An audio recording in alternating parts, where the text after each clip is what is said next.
Near Mint Condition, the home of collected editions. That cover's so awesome. Absolute format is the best way to own this store. Time to empty those wallets and fill those shelves.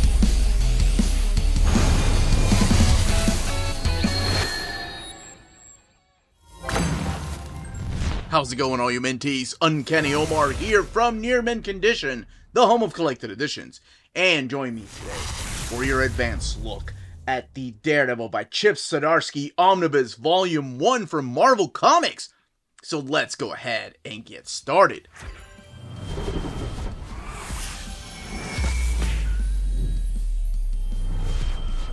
And welcome back, everybody. Before going any further, a big thank you to David Gabriel and the fine folks at Marvel for sending us an advanced copy of this omnibus. This omnibus is due out in the direct market and book market on July 23rd or 24th, depending on where you get your books. What we're looking at here is the standard edition cover, and this is the one that's supplied by Julian Totino Tedesco. On the left-hand side is your direct market cover, and that is the one supplied by Marco Checchetto. And not only is the design of the front different, but also the spine with two different Daredevils there. And of course, two different Daredevils on the front. But everything underneath the dust jacket is the same, so let's bring it back to this.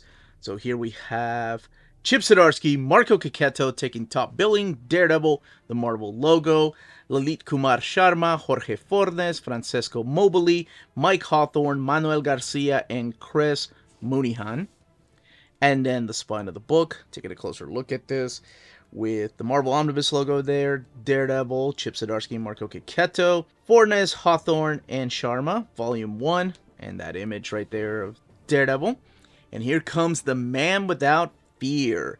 Now, the next thing I'm going to do, because a lot of you have brought it up, is let you know where it goes in the reading order of Daredevil. This is the latest, most modern omnibus of Daredevil.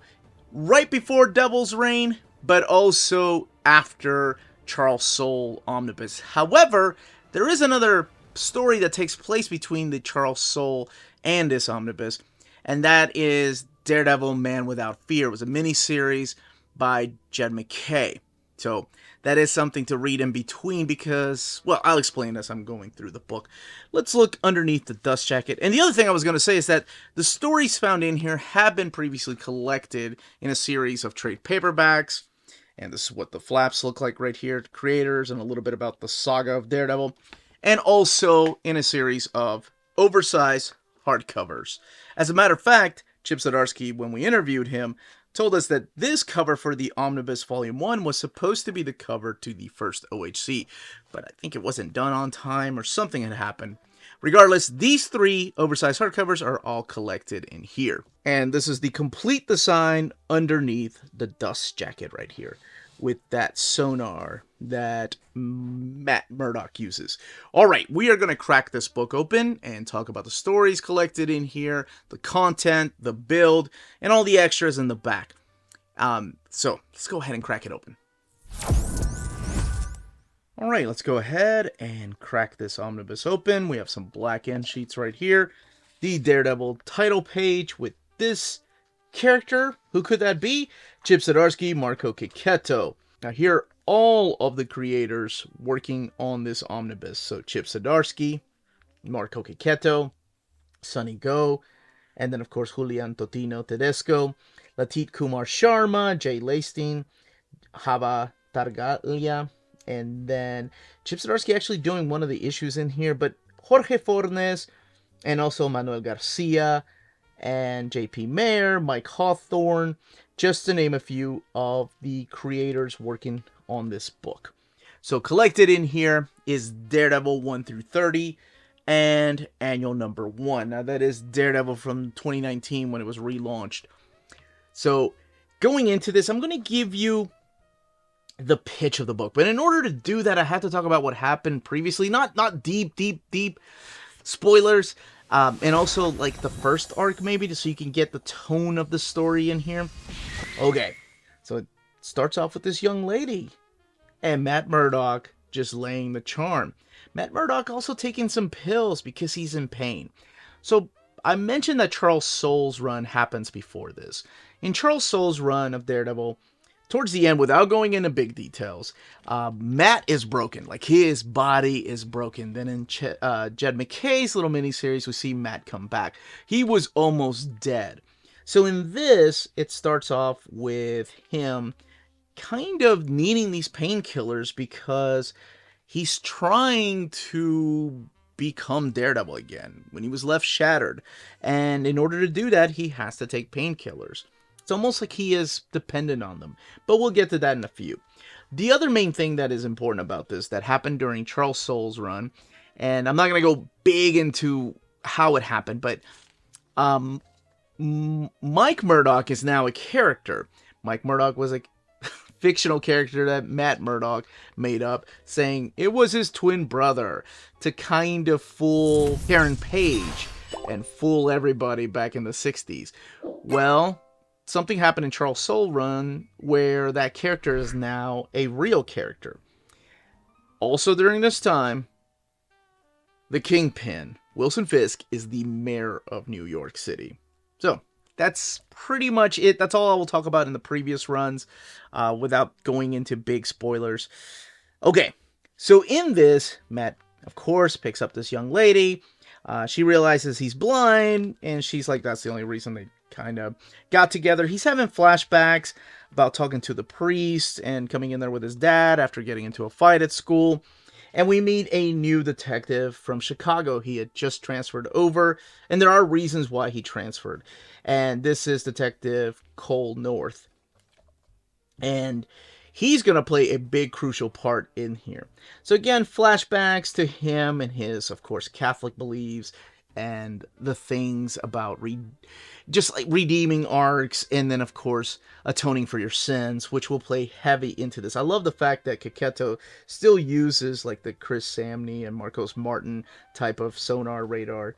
And oh my gosh, I'll talk about the artwork in a little bit, but oh my gosh.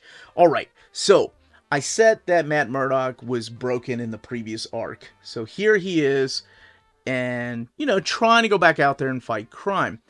And in the first story arc, something happens. And again, this is the pitch, so I have to talk about the first story arc because it sets the tone for the rest of the omnibus. So if you don't want to know, just look at this art. Beautiful. Go and buy it. Pre-order it. All right. So Matt is trying to take down some thugs, and he realizes that he's not as fast as he used to be. He's not as agile. He's not as strong. As a matter of fact, he kind of gets taken out by these three guys. So he's like, okay, I gotta fight back. My senses are throwing me off. So one of these guys gets knocked back by Matt. Hits him, like his elbow hits him as he's pulling back a punch to punch another guy. And that will play heavily into the story. So the cops come in and he's like, oh man, the cops are here. I gotta get out of here. So he leaves. And then there's a flashback to him becoming Daredevil during the original Man Without Fear miniseries, that Frank Miller costume that I love so much. That was designed by John Romita Jr. So Wilson Fisk catches wind that one of these thugs that was knocked back, remember when I said he had to pull his punch back and accidentally knock this guy? Well, something happens where that guy ends up dying. He died from head trauma caused by Daredevil, and we'll come back to that in a second. This is a sweet and wonderful, I love this. This is just 4 pages, and it's all done by Chip Zdarsky. You have 9 panel grid right there, and 9 panel grid here. And you see it from the perspective of the reader, of course, where Matt is stalking this guy, and what he's doing is he's rescuing this young lady. Then on the opposite page, you see it from Matt's perspective, what he hears, what he senses, and how he's able to rescue this young lady. And you can see her heartbeat. It's amazing. I love that. That is the kind of writing that you're going to find throughout the book. So, as it turns out, that guy died. And, you know, Matt is accused of it. Foggy comes in and he starts telling him, like, you know, how could you do this? And Matt refuses. I love this. I love the fact that Matt refuses to believe that he is a killer. Like, there's no way he could do this. So, of course, you know, he approaches the doctor and he's like, who's paying you? Who's paying you to blame me for killing him? Who told you to tell everybody that he died of head trauma? And I think that's when he outs himself as the guy that accidentally killed him. And he was like, oh, the doctor's like, nobody's paying me. And of course, because of his senses, he could tell that the doctor isn't lying. So Matt knows that the doctor's not being paid by anyone to say that he was dead, that he was killed by head trauma. So then he starts questioning, okay, well, maybe the Kingpin's playing with me. Again, the Kingpin trying to be a true mayor of New York City, even though he's corrupt as hell and everybody knows it. Detective Cole North introducing himself, and Wilson's like trying to buy him. And he doesn't have any time for people that don't want to be bought. We're also introduced to Sister Elizabeth, who will play a big part here, because we're going to see Matt descend into his own inferno. Ironically enough, I love that. A big influence for a lot of this was not just Dante's Inferno, but also Anna Senti's run on Daredevil. And, well, she wrote those parts of Inferno. Not that it comes to play here, but I thought that's ironic and awesome. All right. So, Daredevil's wanted for murder. He killed this guy, so Detective Cole, or Detective North, and his partner go after Daredevil, and Daredevil tries to stop him. Now, this is a big dude, right? And he's able to take down, like, he just shoots Daredevil and knocks him out with a bullet. Like, holy crap. And then, well, you're going to see something badass here in a little bit, because I'm just going to talk about the first story arc. So, Daredevil gets away from him, right? He gets away from him, and then he's confronted by a bunch of police officers.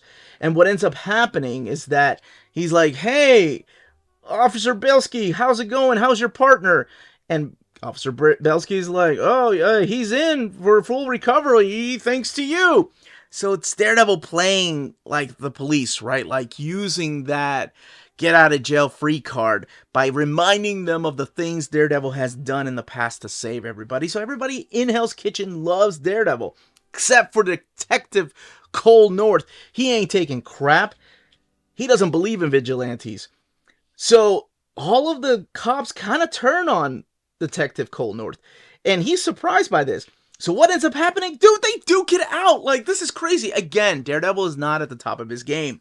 He's being taken down by this guy who is huge, and he's holding his own. As a matter of fact, he knocks the crap out of him. So when he's being arrested for murder, what ends up happening? A bunch of bullets come out of a gun, stopping this arrest. And who comes to save Daredevil? Why, none other than Frank Castle. And Frank Castle approaches Matt Murdock, and he's like, oh man, Red, I'm so glad you've seen the light. Because he thinks that he's a killer now. As a matter of fact, he's testing him by having this guy that's tied up and like telling him of all his crimes. And, you know, Matt confronts him. He's like, I'm not a murderer. You're crazy. You're a murderer. It was a mistake. And it's like he's having to prove to Frank Castle that he's not gone that road of vigilante like Frank has. And Frank was like, you've seen the light. You can kill villains now. Welcome to the party, pal. So eventually he gets out of there. And when he gets out of there, he ends up taking the Punisher's shirt. Again, popping those pills so he's not all there. Wilson Fisk still trying to buy Detective Cole North. And when he gets out, he takes the Punisher's shirt. So he comes out of there. And, you know, during this time, when I said that Wilson Fisk is the mayor, well, what happens to Hell's Kitchen? Who's in charge of the crime syndicate? Who is the kingpin of crime? Well, this is where we're going to be introduced to some new key players in this particular run. And it actually happens in the next arc. So his friends come and rescue him. But they realize they didn't really come to rescue him. He realizes that they came to stop him from just going any further. And to remind him that it's okay, you know, these things happen. And because he is true to his Catholic roots, he feels like he needs to do penance for his sins. Like, he can't be okay with killing somebody, even if it's, you know, complete just accident. Even if it's like manslaughter. Like, he needs to atone for his sins. And he's reminded of that by Spider-Man. Spider-Man's like, dude, do the right thing. You know, turn yourself in. So what Daredevil does is decide to cast out the devil. So the next few story arcs are all about Matt Murdock rebuilding himself. And no Daredevil. Now, he's still finding a way to fight crime, of course. We are introduced to some other key players in here. Mainly the Stromwyn brother and sister of Una and Quinn. And then this young lady, Mindy Libris. And she has a secret, or rather her family has a secret. But those will become big key players in this particular story arc. And like mainly Izzy Libris, who is related to Mindy, of course. Now you still have classic characters back in here, the supporting cast of Foggy Nelson, but you'll also see somebody like Kristen McDuffie, who a lot of us really enjoyed during Mark Waid's run. Now, while Daredevil is gone, not being vigilante, not being the angel of Hell's Kitchen, we have a bunch of citizens step in and pick up that mask of Daredevil. And it just becomes an amazing ride of finding yourself. And, okay, if you accidentally killed somebody as a superhero, does getting rid of that Daredevil persona really, really atone for your sins? Or do you need to do something else? So it is divided in a few different story arcs. Eventually, of course, Matt is reminded that Daredevil's a symbol, and it's what the people want. And yes, this is what he looks like. When he's not Daredevil. I actually do really enjoy that costume. So it's a really cool story because there's like different layers. And you have the character breakdown of Matt Murdock and trying to find himself, atoning for the sin that he committed. And you also have Wilson Fisk, who's trying to play the straight man, who's trying to be and do right, even though he is a corrupt monster, like a horrible, horrible human being. And the other character is Cole North, who's sticking by his gun, even though horrible things keep coming to him, even though the rest of the police force turns on him. We have Matt being tested by all different places, including Mindy right here, who will play a big part, like I mentioned, in this story. Now, you probably saw the cover of the direct market, and of course you saw the back of the book, or I'm sorry, the art on board. So Elektra does play a part in this, and so does Mike Murdock. Mike Murdock comes back. There's also a character named Butch Fisk. You can find out how he's related to Wilson, even maybe they're not, and that will come into play a little bit later.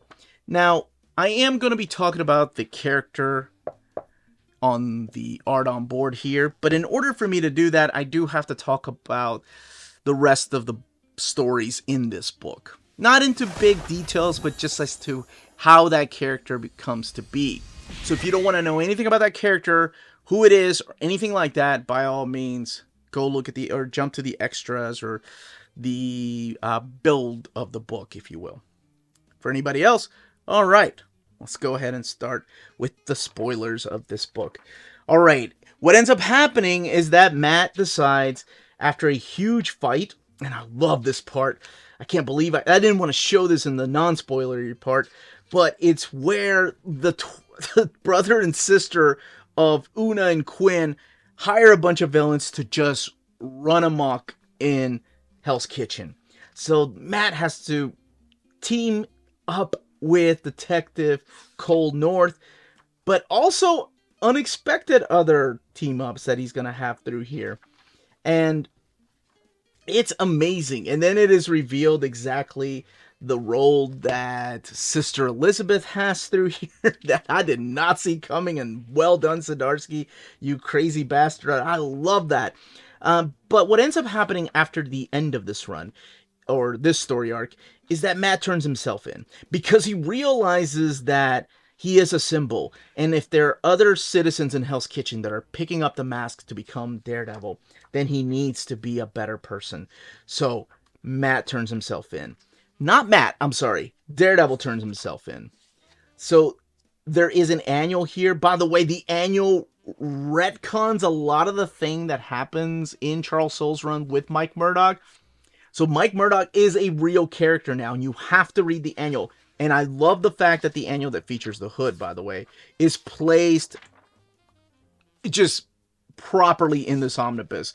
because you could place it at the end of Truth Dare or at the beginning, but it's better to read Truth Dare Part 1, end with that cliffhanger, go take a break with the annual, and then come back for Truth Dare Part 2. So I love when books are mapped like this. So he turns himself in, and, other people don't believe him. He's going to be held on trial. Spider-Man really is proud of what he did. He must be held accountable for accidentally killing somebody, even though he's being forgiven by the mother of the guy that he accidentally killed. It doesn't matter. It's the right thing to do. So Elektra has been playing a little role through here. She's appeared a few times. And what happens is she has this confrontation with Matt. And she's telling him, she swears up and down that she wants to help. But Matt doesn't believe that she can change. And she wants to prove to him that she's changed. So in a previous battle, she didn't kill a couple of people, like a couple of the villains that showed up. And he saw that, well, ironically, he sensed that she was showing signs of restraint. So there is hope there. So what ends up happening is she decides that she needs to show Matt Murdock that she is better than she used to be. So she now decides to go and become the new Daredevil and take over Hell's Kitchen, kick out all the bad stuff, while Matt is serving prison time. And, there's the King in Black storyline in here that introduces us to Alice, who will be a part of the Elektra Daredevil story, while Matt is serving prison time, while holding his mask up. Oh my gosh, it's just so freaking awesome. The stuff in here, even though you're in this part of the book where I'm talking about the finale, even though you're watching this part, it's still an amazing ride, like getting there. Oh, love it, and you are in for a treat if you have not read it. Now, all the way in the back, so let's welcome back everybody that didn't want any kind of spoilers. More power to you. Way to stay strong. So here we go. We have some extras, which are just variant covers, some in thumbnail size, some in splash pages. Sometimes the variant covers are in between issues. And different artists. Joe Quesada and Scon, Ryan Brown, Ryan Benjamin right there, Paulo Rivera. We've had some classic Daredevil artists come in. We've had some new Daredevil artists come in here. And I like this one right here. This frame. That is the Masterworks look. And the late Carlos Pacheco. And your end sheets. So let's look at the binding. The book has 704 pages. It is sewn binding and printed at the Mega Print. So it does lay over really nice. And bleed through is very, very minimal. I mean, honestly, I didn't even notice.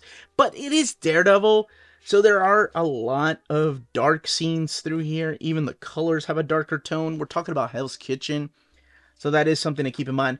But what I want to do is compare it really quick to the oversized hardcover that was printed at the Donley printer. I wanted to compare to paper stock, and honestly, the paper stock of the Omnibus is just a little bit thicker, and the colors seem to just really stand out a little more. They pop a little. I hate using that term, but that is the only way I can use to describe the colors. They do stand out a little more. They're a little more vibrant than over here. Not that these are dull, but these yellows are more yellow and reds really stand out.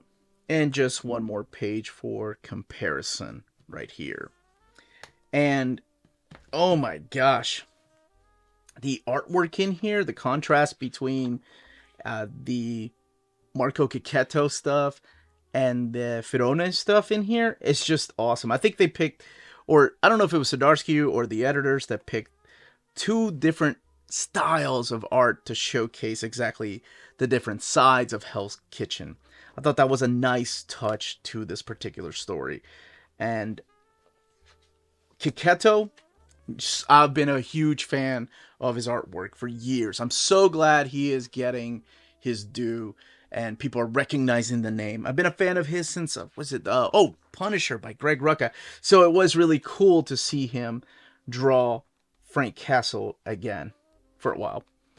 But that is Daredevil by Chip Zdarsky. One of the best runs on this character, and I cannot wait for Omnibus Volume 2. And that, as they say, is that. If you're interested in purchasing this omnibus, don't forget to check out our sponsors. BD Cosmos, the Canadian leader in graphic novels. They have a physical storefront in Montreal, Quebec, and their website, bdcosmos.com, offers 25% off your order of over $99 or more, and free shipping everywhere in Canada for every order of $200 or more. Their shipping care is exceptional. Your books will stay cozy through the rough Canadian weather and arrive to you in near mint condition. After checkout, let them know Near Mint Condition sent you their way, and you'll be added to the monthly $25 gift card raffle. Entries are valid for new and returning customers. Don't be afraid to call or email them. Ask them questions. Their staff is always happy to help guide you towards the right purchase. Visit their website, bdcosmos.com, for more. BD Cosmos, with rewards and raffles taking care of customers in Canada. Eh? CheapGraphicNovels.com, your online home for graphic novels and collected editions up to 50% off cover price. They have excellent shipping and prompt and helpful service. Check out their bargain deals for up to 90% off cover price. And don't forget that CGN also takes pre-orders. That way you don't miss out on the hottest releases. And they are currently running a special promotion for you Minties. If you're a first-time customer, after receiving your order confirmation email, reply back to that email and let them know Near Mint Condition sent you their way. They will then apply a free shipping promotional credit to your next order in the US. Cheap Graphic Novels, your source for the hottest books with the kind of deep discount, quality shipping, and customer service that will keep you coming back for more. And that was the content, the page count, and build of this omnibus. Let me know in the comments down below if you're picking this up, if you already have it in trade, if you have the oversized hardcovers, or if you're going in completely blind, just based... that is not a dad joke, I swear. Completely without any knowledge. There we go. Just purely based on the fact that you love Daredevil and you get everything of Daredevil in omnibus format. If you have any questions, leave them down below. Don't forget to smash that like button.